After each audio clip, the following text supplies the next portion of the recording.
भगवान करे हमारे घर में हमेशा दिवाली बनी रहे, हमारे घर में हमेशा प्रेम और मिठास बना रहे, हमारे घर में हमेशा आनंद माधुर्य बना रहे। अरे मेरे भाई, रावण ने मरते मरते राम से कहा था कि राम, मेरे मरने के बाद किसी कोने में बैठकर सोचना, शक्ति मेरे पास ज्यादा थी। अरे मेरी तो पूरी लंका सोने के, तेरे तो अयोध्या में तेरा सिंहासन भी सोने का ना होगा। महादेव मेरी मुट्ठी में, शनि मेरे काख में, नवग्रह मेरे पांव के नीचे और यमराज मेरे कहे पे चलने वाला। पर राम अपने राजमहल में पहुंचो ना अयोध्या, तो वहां पर जाकर सोचना कि आखिर ऐसा क्या हुआ कि युद्ध में तुम जीते और मैं हार रहा हूं, तुम जीत रहे हो मैं मर रहा हूं। मरते मरते रावण ने राज खोलते हुए कहा कि हे राम, मेरे मरने के बाद एक बात अपने कोने में बैठकर सोचना, युद्ध में तुम क्यों जीते और मैं क्यों हारा।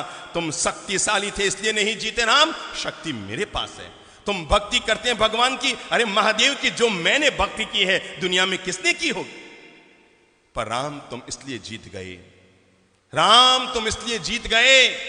मरते मरते रावण ने दुनिया का एक गजब का राज खोला और पूरी मानवता के लिए, प्राणी मात्र के लिए और घर घर में रहने वाले भाइयों के लिए प्रेम का एक मंत्र देता हुआ दुनिया से गया रावण। और जाते जाते रावण ने राम से कहा था कि राम, मेरे मरने के बाद कोने में बैठकर सोचना, तुम इसलिए जीत गए, सिर्फ इसलिए जीत गए राम, तुम इसलिए जीत गए क्योंकि तुम्हारा भाई तुम्हारे साथ, बस तुम इसलिए जीत गए क्योंकि तुम्हारा भाई तुम्हारे साथ था।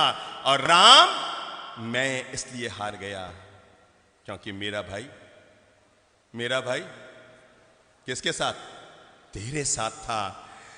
रावण ने मरते मरते राम से अनुरोध किया था कि अयोध्या में जब राज सिंहासन पर बैठो तो एक पल के लिए आंख बंद करके मेरे चेहरे को याद करके सोचना, अगर तुम्हारा भाई भी मेरे साथ होता और मेरा भाई भी मेरे साथ होता तो युद्ध में रावण जीतता या राम जीतता। यह है भाई भाई के प्रेम की ताकत।